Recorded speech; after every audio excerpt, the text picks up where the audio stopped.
Hi guys! Samahan nyo kami, pupunta tayong Kamaya Coast. Sa Bataan po ito. So, ang binayaran lang po namin dito is 299 each. So, lahat na makikita nyo kasama po yan doon sa binayaran yung 299 except sa pagkain. Saktong 7 AM kami umalis. Bago na pala yung terminal nila ngayon guys. Dati kasi sa SM MOA sila. Ngayon, nasa Cultural Center of the Philippines Port sila or CCP. Malapit lang siya sa PICC. Guys, ito sinakyan namin na ferry guys. Kasama na rin to sa binayaran namin na 299 pesos. Papunta, pabalik na rin yan. Very strict sila sa oras guys. 7 AM yun yung departure time nila. So dapat 6 AM nandun ka na talaga para makapila. Tapos napaka-importante yung QR code na i-email sa inyo kasi yun yung ticket nyo. Yun yung scan nila para makasakay kayo. So saktong 9 AM guys, nakarating na kami sa Kamaya. Pero medyo matagal lang yung pagbaba kasi by batch yung pagbaba niya. So ito na guys, nakababa na tayo. So tip ko pala sa inyo guys, wag nga pala kayo mag-heels or mag-wedge. Better kung naka-chinelas kayo, naka-rubber shoes kayo kasi nakakahilo yung daanan. Hindi yan semento guys, okay? Ito yung tip number 2 guys. Pagdating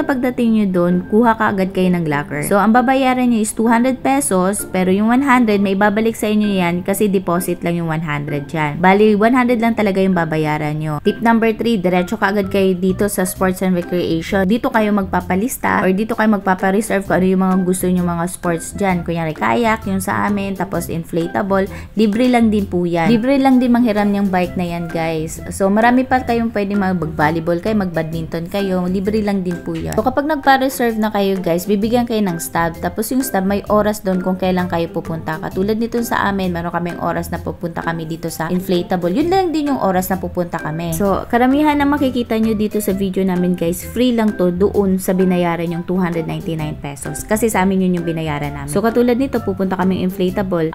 Meron kaming life vest. Walang bayad yun, free lang din yun papahiram sa amin. So maganda to inflatable kasi nga pagka kunyari marami kayo, team building, okay to. So eto guys, masaya siya, maayos siya. May mga kasama kaming iba dyan din na may mga kakilala yan. So pati itong beach na nakikita nyo dyan guys, yan, libre lang din. Pwede ka maligo dyan. Kasama din yan sa binayaran nyo. So after namin nag-inflatable guys, binalik lang din namin kaagad yung life vest namin. Tapos yun, lilinisan na nila yan. Tapos wala na tayo pakialam dyan. Diretso na tayo kung saan natin gusto. So ang next na ginawa namin, nag-beach kami. So dito kami sa dagat. Ayan, medyo malakas lang ang hangin nitong oras na to. Pero ayan, masarap naman dyan. Hindi yan malalim guys. 5 feet lang ako guys. So bandang bewang lang yan. So meron naman medyo mas hanggang dibdib ganon. Pero hindi talaga siya OA na malalim guys. So eto yung view. Sobrang ganda niya guys. Sa totoo lang.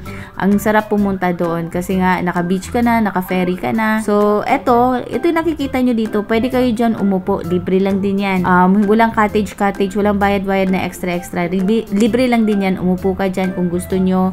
Diyan kayo kumain. Pero bawal magdala ng pagkain. Diyan kayo bibili ng pagkain guys. Pwede kayo magdala ng tubig. Lagayan ng tubig. So pwede kayo mag-refill ng water dun guys. Libre lang din yun. At kapag kulang yung cash nyo guys, meron silang dito, ATM machine, BDO.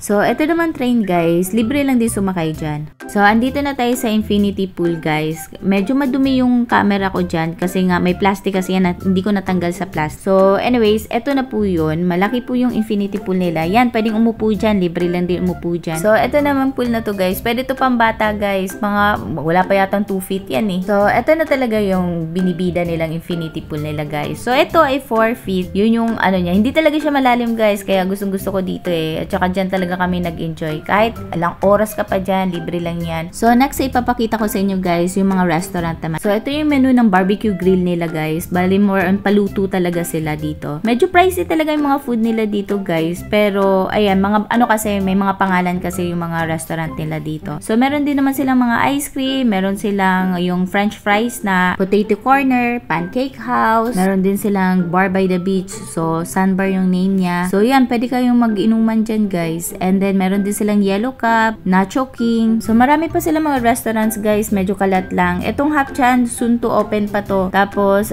ayan, ito lang yung kinain namin. Yung Nacho King na yan.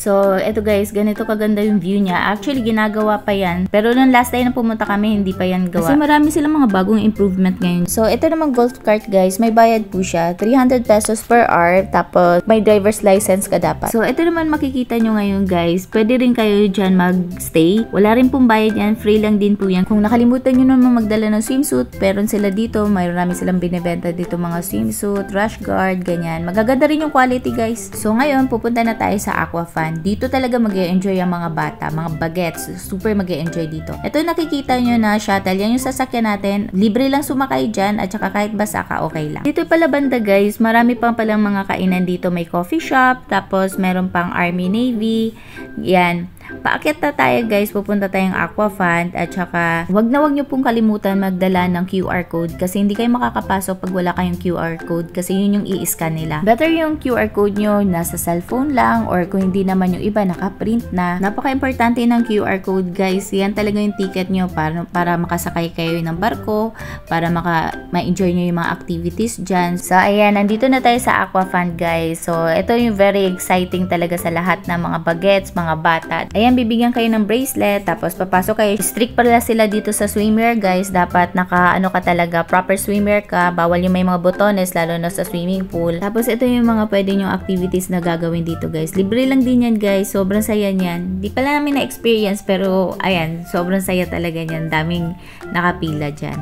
So, ito yung mag-e-enjoy talaga yung mga bata dito. Ayan, may pa talaga sila dyan.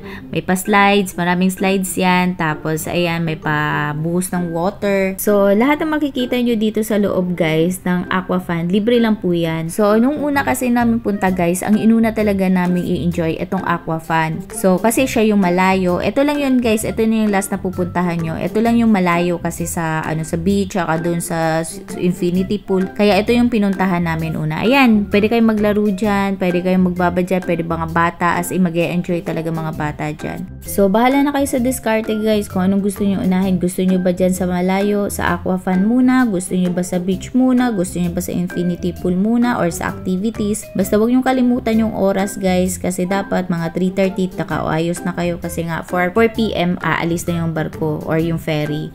So, dapat rin kayo, lagi kayong nakatingin sa watch nyo kasi baka maiwan kayo. Kawawa naman, mahal din ang mag-stay dyan. So, maganda rin pag nauna kayo sa ferry guys para makapili kayo ng mauupuan nyo. So, mga bandang 6 PM guys, nakarating na kami. Ayan guys, sa labas na kami kumain. Sa Texas Roadhouse na kami. Hindi talaga kami kumain doon ng sobra-sobra guys kasi nga mahal nga doon.